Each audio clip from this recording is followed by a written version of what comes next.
Hello student, आज हम आपको 8वां अध्याय गर्भपात एवं विफल प्रसव एबॉर्शन एंड मिसकैरेज के बारे में अध्ययन कराएंगे। जब भ्रूण का विकास भ्रूण का विकास माँ के गर्भाशय में यूट्रस में होता है तो किन किन कारणों से भ्रूण का निष्कासन हो जाता है या गर्भपात विफल प्रसव हो जाता है। इनके कई नैतिक कारण भी हैं तथा कुछ आपराधिक कारण भी हैं। तो गर्भपात और विफल प्रसव एबॉर्शन एंड मिसकैरेज दोनों एक ही चीज़ है, लेकिन दोनों का तरीका तथा दोनों की परिस्थितियाँ अलग अलग हो सकती हैं। जो आपका गर्भपात होता है यह स्वतः होता है, अभिप्रेरित होता है, यानी इस गर्भपात के जिम्मेदार कभी कभी स्वयं भी होते हैं तथा किसी के द्वारा दबाव या फोर्स भी होता है। इनके प्रमुख कारण लिंग निर्धारण या बच्चियों का जन्म किसी भी प्रकार का संबंधित हो सकता है। जो गर्भपात होता है माँ के गर्भ में भ्रूण का निष्कासन, गर्भावस्था के 24वें सप्ताह 3 या 4 माह का 24वें सप्ताह से 28वें सप्ताह में गर्भ गिरना वो आपका गर्भपात कहलाता है। या किसी कारणवश से किसी परिस्थितियों से गर्भपात हो सकता है या इसे स्वतः अभिप्रेत द्वारा भी गर्भपात हो सकता है। तो माँ के गर्भ में भ्रूण का निष्कासन, जब माँ के अंडाणु पिता के शुक्राणु दोनों मिलकर संयुक्त होते हैं तो एक जाइगोट का युग्म का निर्माण होता है जिससे गर्भाधान की प्रक्रिया संपन्न होती है। उसी निश्चित अंडाणु का निष्कासन किसी कारणवश होना गर्भपात कहलाता है।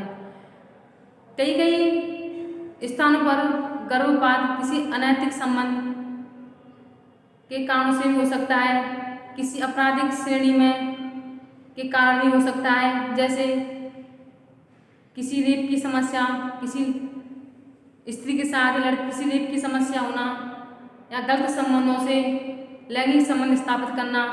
इन कारणों के द्वारा भी कभी कभी गर्भपात करवाया जाता है।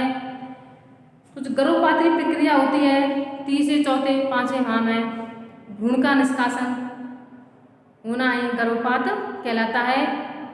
कभी कभी गर्भपात स्वयं करवाते हैं क्योंकि गर्भ में पल रहा शिशु लड़का या लड़की है। इसके लिए पहले लिंग भ्रूण परीक्षण करवाया जाता है, फिर निश्चित किया जाता है गर्भ में पल रहा शिशु लड़का है या लड़की। कभी कभी लड़कियों की बढ़ती संख्या के कारण गर्भ में ही भ्रूण हत्या को अंजाम दिया जाता है। यह गर्भपात का एक महत्वपूर्ण समस्या है। इसलिए कई स्थानों पर चिकित्सा क्षेत्र में अल्ट्रासोनोग्राफी इन पर प्रतिबंध लगा दिया गया है तथा चेक करवाया जाता है भ्रूण का, वहाँ पर उनको रोक लगा दी गई है क्योंकि इस भ्रूण पल रहा शिशु को जांच करवाकर कन्या भ्रूण हत्या को बढ़ावा दिया जाता है। गर्भपात का आज के समय में एक प्रमुख समस्या बनी हुई है। इसलिए बढ़ती हुई भ्रूण हत्या को रोकने के लिए हमें लिंग परीक्षण को रोकना चाहिए, तभी हम अपने देश में अपने समाज में बच्चियों के जन्म को बढ़ावा दे सकते हैं। तो ये आपके गर्भपात की कुछ कारण हैं। 30 से 40% गर्भपात हैं जो क्रोमोसोमल असमानता के कारण होते हैं। क्रोमोसोमल असमानता के कारण होते हैं। कैसे? मानव में 40 गुणसूत्र पाए जाते हैं। कितने गुणसूत्र पाए जाते हैं? 40। तो 23 गुणसूत्र माता के, 23 पिता के, दोनों मिलकर अंडाणु शुक्राणु की क्रिया को निषेचित करते हैं तो 40 गुणसूत्र मिलकर एक जाइगोट निषेचित अंडाणु का निर्माण करते हैं। कभी कभी क्रोमोसोम असमानता यानी गुणसूत्रों की संख्या अधिक या कम हो जाती है, इसके कारण भी गर्भपात होने की संभावना होती है। जो क्रोमोसोम असमानता है घट या बढ़ जाती है, इसके कारण भी गर्भपात होने के कारण होते हैं।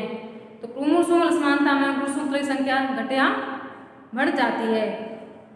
गर्भपात के कारण किन किन कारणों से गर्भपात होता है तथा किस प्रकार से गर्भपात की जो संख्या है बढ़ती जा रही है, आज के समय में यही आम समस्या है। पहला है आपका गर्भाशय का हट जाना, पीछे मुड़ना। आपको हम अध्ययन करा चुके हैं मादा प्रजनन तंत्र में जो फीमेल रिप्रोडक्टिव सिस्टम है उसमें आपको गर्भाशय, अंडवानी, अंडाशय इनके बारे में आपको हम बता चुके हैं। तो मैं आपको गर्भाशय के बारे में बताया था। गर्भाशय खोखली संरचना नाशपाती की पीयर शेप संरचना होती है, खोखला भाग होता है, बहुत नाजुक भाग होता है, थैली समान भाग होता है। तो गर्भपात का प्रमुख कारण होता है गर्भाशय का हट जाना। जो गर्भाशय जो श्रोणि भाग में स्थित होता है, कभी कभी वो अपने स्थान से हट जाता है या पीछे मुड़ना। कभी कभी गर्भाशय होता है मुड़ जाता है, उसकी दिशा गलत हो जाती है। तो गर्भपात का पहला कारण गर्भाशय का मुड़ जाना या अपने स्थान से हट जाना। नेक्स्ट है आपका गर्भाशय में ट्यूमर या गांठ होना। जो यूट्रस होता है, गर्भाशय होता है, कभी कभी कोई गांठ के कारण, जैसे गांठ किसी की भी हो सकती है, कोशिकाओं का कोई गुच्छा होता है, कुछ सेल्स वहाँ पे इकट्ठी हो जाती हैं, या जो कैंसर कर्क रोग है वो भी गांठ हो सकती है, जिसके कारण जो गर्भ में जो शिशु पल रहा है उसका गर्भपात समय से पहले वो खराब हो जाता है, उसका गर्भपात हो जाता है। तो गांठ भी गर्भपात का कारण बन सकती है। रक्तलवता एनीमिया आपको पढ़ा चुके हैं। रक्तलवता एनीमिया खून की कमी, शारीरिक कमजोरी के कारण भी, मधुमेह, डायबिटीज, जिससे क्या होता है जो अग्नाशय में जो इंसुलिन हार्मोन होता है वो मूत्र के साथ निष्कासित होने लगता है तथा हमारे शरीर के अंदर जो इंसुलिन हार्मोन है उसकी कमी होने लगती है। तो इंसुलिन हार्मोन है, मधुमेह रोग के कारण भी गर्भपात हो सकता है। RH कारक जो आपके रक्त समूह है ए बी और O, इनके जो ए बी ग्रुप है ये सर्वग्राही है, सबको जो रक्त है हम इसका भी रक्त ग्रहण कर सकते हैं। जो O ग्रुप होता है सर्वदाता गुण होता है। इस ब्लड के ग्रुप के लोग बहुत कम समय मिलते हैं तथा O ब्लड का जो ग्रुप होता है हर किसी के ब्लड ग्रुप में उसको दिया जा सकता है। सर्वग्राही है, सर्वदाता है ग्रुप। तो RH कारक होता है या इनमें एक धनात्मक होता है, एक ऋणात्मक होता है। अगर दोनों पति पत्नी धनात्मक होते हैं तो गर्भपात के कम चांस होते हैं। अगर दोनों पति पत्नी में, दंपति में एक धनात्मक होता है, एक ऋणात्मक होता है तो गर्भपात के चांस हो सकते हैं। तो यह RH कारक है। RH कारक भी गर्भपात का प्रमुख कारण हो सकता है। RH कारक की खोज थी जो रिसेस विनर ने की थी। नेक्स्ट है शॉक सदमे की स्थिति।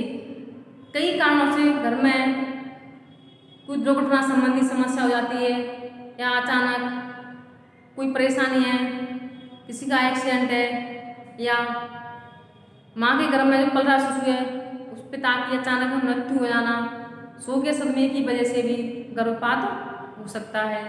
नेक्स्ट है एड्स अन्य गुप्त रोग। एड्स क्या है? ये गुप्त रोग है। क्या है? गुप्त रोग है। जो हमारे गुप्त रोग हैं, जो गुप्त अंग है उनमें कई प्रकार के रोग उत्पन्न होते हैं, जैसे सिफिलिस है, गोनोरिया है। इनके कारण भी कभी कभी गर्भपात हो जाता है। जो एड्स है एक्वायर्ड इम्यूनो डिफिशियंसी सिंड्रोम, जो HIV ह्यूमन इम्यूनो वायरस के द्वारा होता है। तो कोई दंपति और एड्स रोग से पीड़ित होता है तो गर्भपात होने के कारण हो सकते हैं।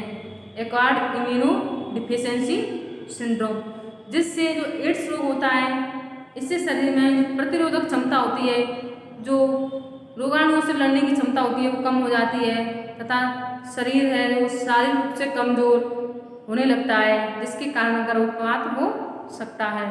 इसका प्रमुख कारण है एड्स रोग का HIV। नेक्स्ट है मलेरिया किडनी संबंधी रोग। जो मलेरिया रोग है मादा एनाफिलीज मच्छर के काटने होता है। जो मलेरिया रोग की जो अंतिम अवस्था में गर्भपात हो सकता है तथा जो किडनी संबंधी रोग है मूत्र त्यागने में परेशानी होती है, रक्त का शुद्धिकरण नहीं हो पाता है। किडनी संबंधी रोगों से मलेरिया रोग से भी गर्भपात हो सकता है। नेक्स्ट है भ्रूण के सिर पर पानी जमा होना। जो माँ के गर्भ में जो भ्रूण पल रहा है, जो बच्चे का विकास हो रहा है, कभी कभी जो सिर होता है, जो मस्तिष्क भाग होता है, जो नर्वस सिस्टम होता है, वो उसका विकास माँ के गर्भ में नहीं होता है। जो सिर वाला भाग होता है उसमें पानी जमा हो जाता है। उसके जो अंदर के जो अंग है, तंत्र का संबंधी जो कोशिका है, सेल्स हैं, वो समय पर नहीं बन पाती है, जिसके कारण शिशु का जो विकास है माँ के गर्भ में नहीं हो पाता है तथा भ्रूण के निष्कासन की समस्या हो जाती है, गर्भपात हो जाता है। नेक्स्ट है आपका हाई ब्लड प्रेशर, तीव्र ज्वर।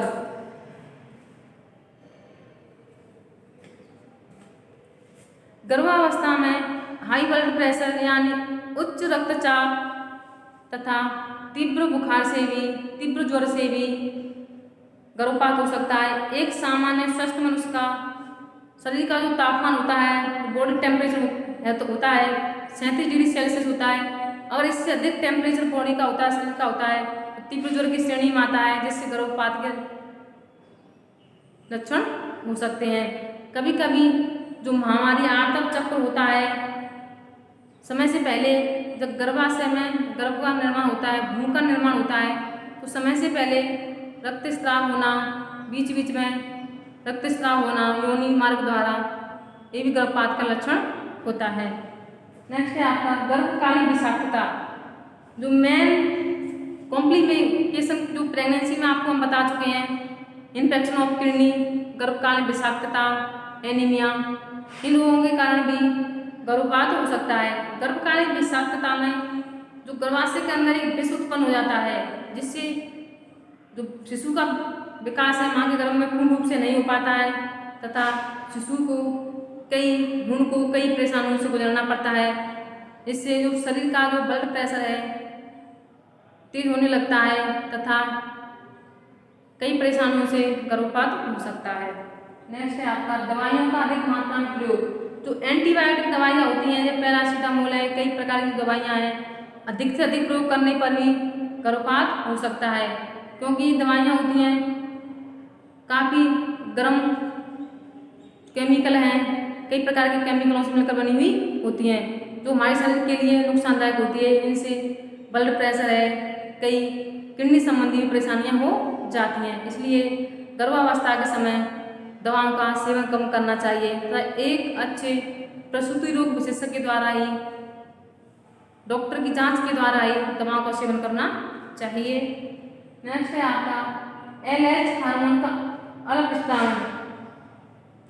जब एक स्त्री गर्भ से होती है, गर्भावस्था में होती है, तो उसके शरीर से दो हार्मोन रिलीज होते हैं, निस्रावित होते हैं, एस्ट्रोजन हार्मोन और प्रोजेस्टेरोन हार्मोन। ये दोनों ही हार्मोन गर्भावस्था में गर्भ को, शिशु को स्वस्थ रखने के लिए इनका निष्कासन होना अति आवश्यक है, स्रावित होना अति आवश्यक है।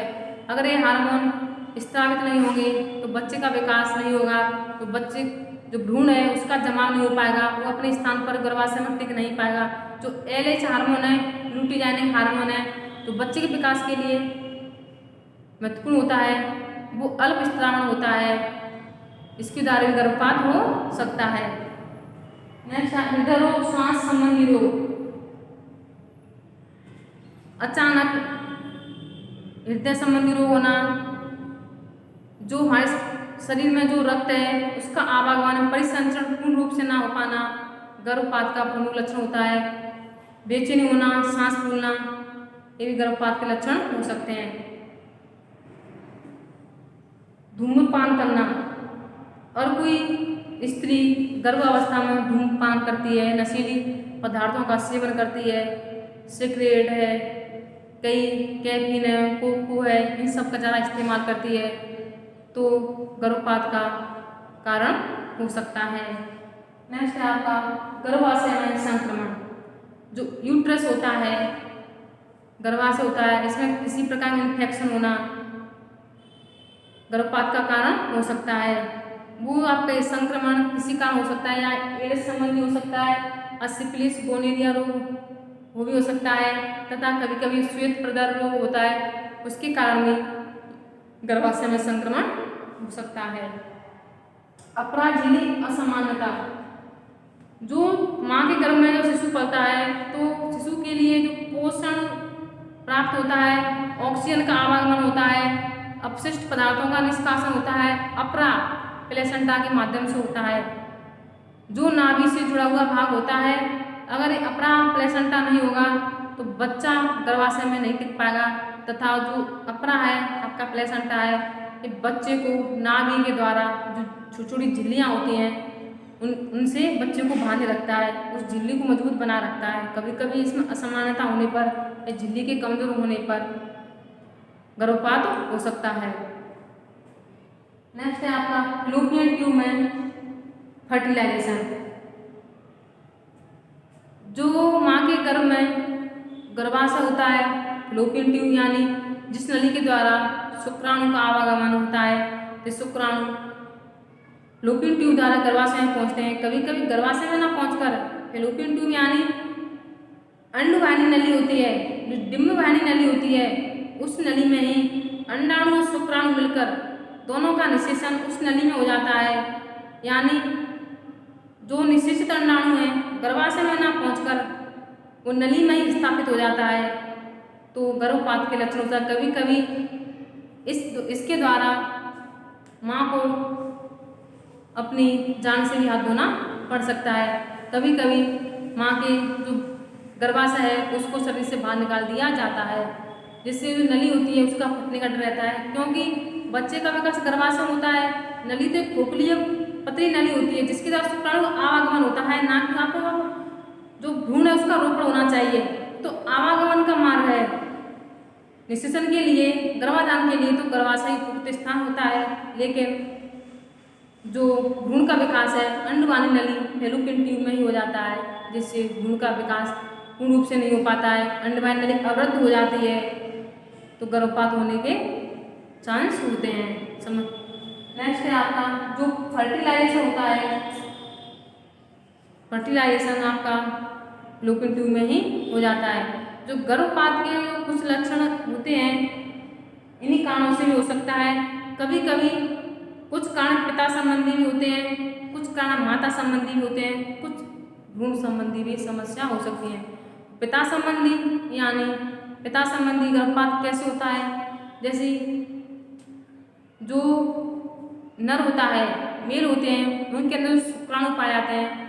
कभी कभी शुक्राणु कमजोर विकृत होते हैं, जिससे जो माँ का अंडाणु होता है उसको पूर्ण रूप से निषेचित नहीं कर पाता है, तथा उसका जो परिपक्वन है माँ के गर्भाशय में नहीं होता है। तो कभी कभी पिता संबंधी यानी शुक्राणु के विकृत होने के कारण भी गर्भपात हो सकता है।